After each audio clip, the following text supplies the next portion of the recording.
This is a business card. Technically, this is the back of a business card, and on it I wrote 2 words, pure joy. I took this photo on the day that I had my first professional TV writing interview. And it wasn't for just any TV writing job. This was a chance to be a staff writer on the hit Netflix series, Dear White People. Now, at the time, I didn't have an agent, I didn't have a manager.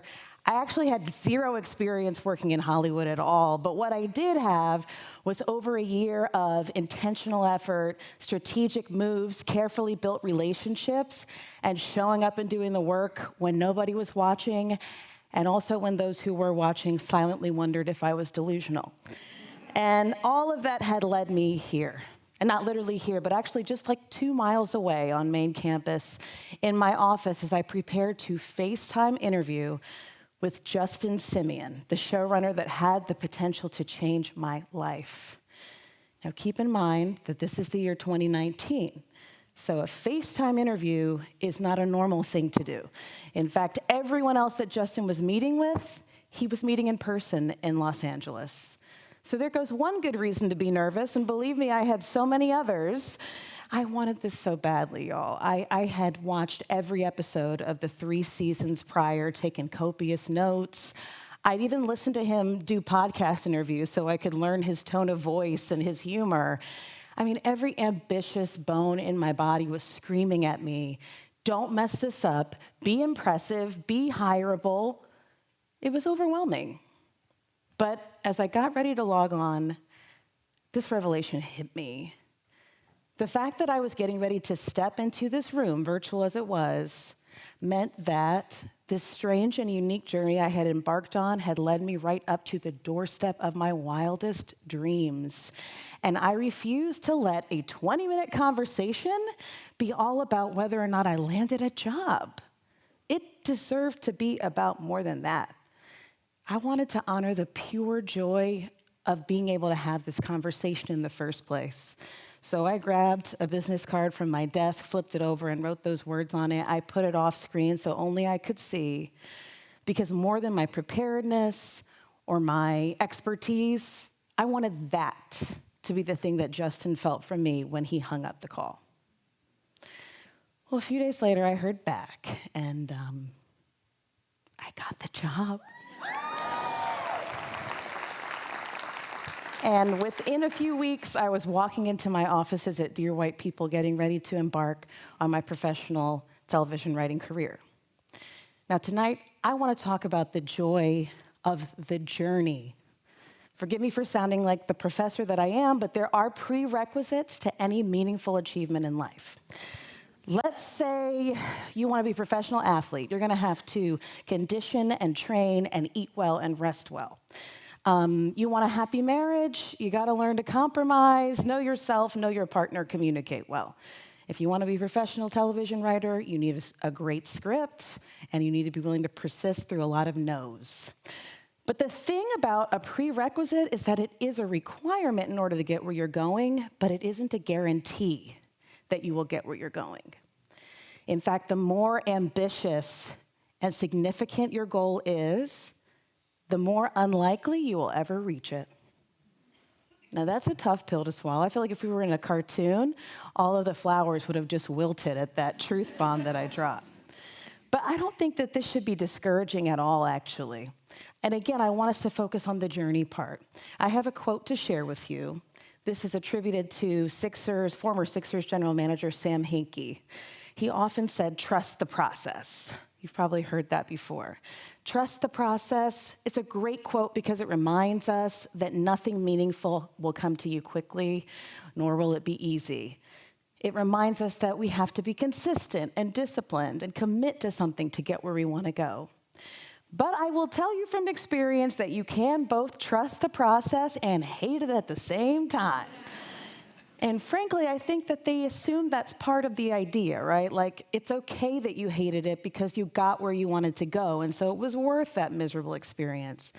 But again, I don't even know that we should be expecting to get where we wanted to go. So there's got to be a way that the journey can be worthwhile all by itself. Well, here's another quote for you to consider. Actually, this is a line of dialogue attributed to Sir Arthur Conan Doyle. This is from the 1903 short story, The Adventure of the Norwood Builder. And this is at the climax of the story. So Sherlock Holmes has just solved this mystery. He saved an innocent man's life in the process. And Inspector Lestrade wants to put this in the paper and celebrate it. And Sherlock Holmes tells him no. And he says, why not? And Sherlock Holmes replies, the work is its own reward. The work is its own reward. So if it's possible to feel rewarded by the work, then that must mean we can both trust the process and enjoy the journey at the same time. Now, I want you to think about joy with me for a moment. If you would close your eyes, and let's just take a clearing breath. And now I want images of things that bring you joy in your life to populate your mind's eye. Just see those things in your head. Perhaps a cozy spot in your home or a wonderful place you vacationed is populating your mind. Perhaps it's a pet or some chocolate. And I bet you're seeing some faces too, right? Hold on to those faces as you open your eyes. I believe that the faces of the people that bring us joy are more connected to our journey than we're giving them credit for. This is something I call my joy network. And on your way out, you can take one with instructions to play with at home. When I think about networking, maybe you feel this way too, a chill runs down my spine. It is literally the last thing that I want to do.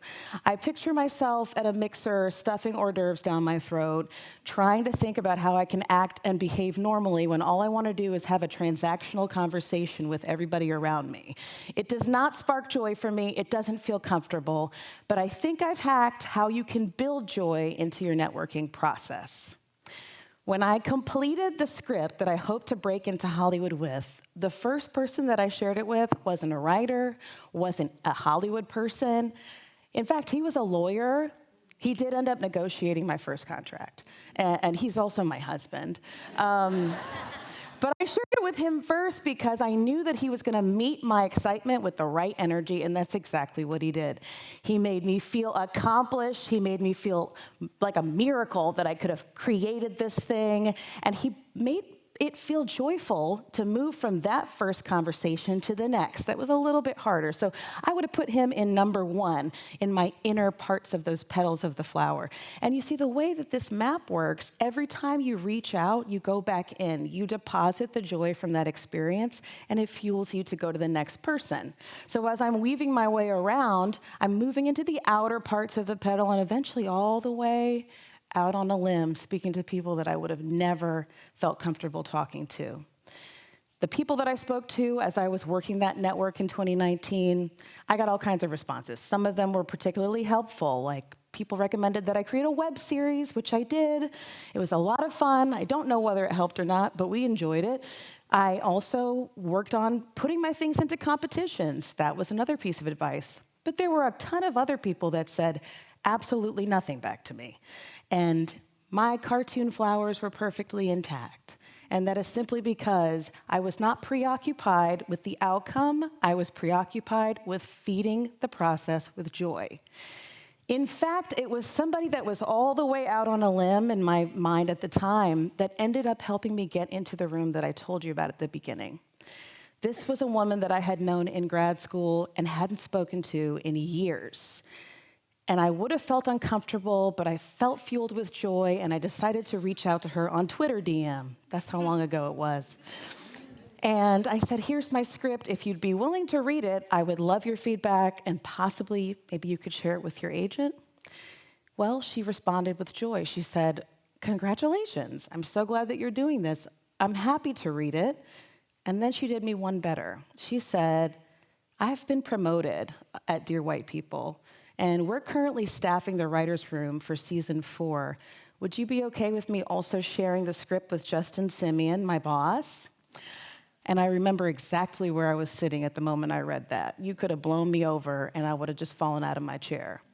It was as though moving in joy led me to that threshold where somebody met me with joy and I was able to walk right through. Now, I will say, it's not always this pretty or easy or pleasant. There are so many meetings that I could tell you about where I walked in with pure joy, and at the end of the meeting, they said, "Thank you so much, we're going to pass."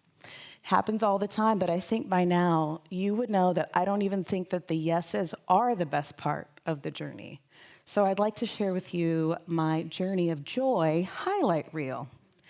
Here's a photo of me on my very first day of work at Dear White People, and I think my smile says it all. This is a photo of me celebrating my birthday with the Dear White People Writers Room. I was a month into my job and on the other side of the country from my family. So when they surprised me with this and cards with photos of my husband and kids, it was a really wonderful moment. This is us breaking the season for the writer's room and just coming up with ideas. So much fun. Here is a photo from set from a show called Julia that I worked on. Photo with me with Sarah Lancashire and David Hyde Pierce. This is something that I spent months working on in my office that no one has ever seen and hasn't made me any money, but I had a great time working on it. This is a photo of me on set with Sean Patrick Thomas during the season 1 of Reasonable Doubt, a show that I wrote on as well. And here's the writer's room for Reasonable Doubt, goofing off before we got down to work. And finally, this photo is the Writers Guild of America Showrunner Training Program graduates. Actually, this was taken last month. And it really is an interesting photo because it comes at the end of a year that felt like it was a lot of no's for me. And I think at some points in the year, I wondered if I still was having fun. But as I look at this photo, I'm reminded of how much joy was infused in that journey. The people that I met here that I didn't know before, they have turned my daisy of a joy network into a lotus flower. The things that I've learned about my craft and my industry, I just feel so much more equipped to move forward from here. And I think so much about what I felt in 2019 at preparing for that interview is still true today. That when or whether I hear my next yes, I feel that I've won already. I feel that this has been so joyful for me that I wouldn't change it. And so I hope that as you consider the thing that could possibly be your impractical, big, lofty goal, do that thing, but don't do it if you're going to hate it. Do it and enjoy it, because I think that it turns out our lives essentially are the process, and we all deserve joy on this journey. Thank you.